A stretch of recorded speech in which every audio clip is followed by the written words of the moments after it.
అందరికీ నమస్కారం. నా పేరు పవన్ కుమార్. నేను మహబూబాబాద్ స్టేట్ 8వ సచివాలయంలో 17వ క్లస్టర్ వాలంటీర్గా విధులు నిర్వహిస్తున్నాను. ఏమంటే గత కొన్నేళ్లుగా నేను వాలంటీర్గా ప్రజలకు చాలా సేవలు అందించాను. ఆ సేవలను గుర్తించడానికి గత అగైనిస్ట్ పార్టీలు అడ్డుపడుతున్నాయి.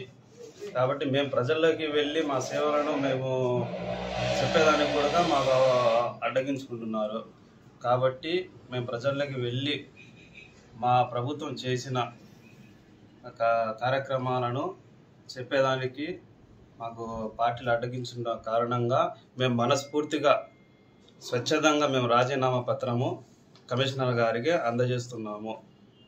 దీనివల్ల ఏమంటే మాకు ఏ పార్టీలు కూడా అడ్డు రాకూడదనే ఉద్దేశంతో మేము చేసిన సేవలను ప్రజల్లోకి వెళ్ళి మేము పార్టీని గెలిపించుకోవడానికి మేమంతా సిద్ధంగా పోరాడడానికి మనస్ఫూర్తిగా ఇస్తున్న రాజీనామా.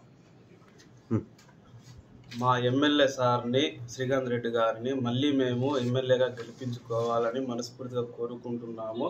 అలాగే మన ఎంపీ మిథున్ రెడ్డి సార్ గారిని మళ్ళీ ఎంపీగా గెలిపించి మన సీఎం జగన్మోహన్ రెడ్డి సార్ గారిని మళ్ళీ సీఎంగా ప్రమాణం స్వీకారం చేస్తూ మేము కళ్ళారా చూసి ఆనందించాలని కోరుకుంటూ ఈ ఎలక్షన్లకు దీనికి మాకు ఎంతమంది అడ్డు వచ్చినా కూడా మేము చేసిన సంక్షేమ పథకాలే దీనికి సాక్ష్యంగా నిలుస్తూ మేము ప్రజల్లోకి వెళ్ళి మళ్ళీ సీఎం సార్ గారిని జగన్మోహన్ రెడ్డి గారిని గెలిపించుకోవాలని అందరికీ కృషి చేస్తూ సిద్ధమవుతున్నాం.